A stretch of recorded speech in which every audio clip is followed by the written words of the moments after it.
Hey guys, welcome back to the channel. In this video, I'm going to show you how you can easily add friends and play together in car parking multiplayer. To get started, simply open the car parking multiplayer app and tap the Start button. After that, choose the Online Game option. Here, you'll be able to search for your friends by entering their player ID, and you can also see your own ID displayed at the top left corner of the screen. Once you have each other's IDs, both players should stay online. Now, tap on the Create Room option and hit Start to open a private room.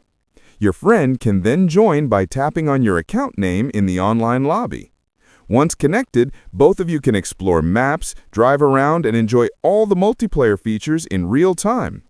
And that's how simple it is to add friends and play together in car parking multiplayer. I hope this video helps. Don't forget to like, share, and subscribe for more gaming tutorials. Thanks for watching. Allah Hafiz!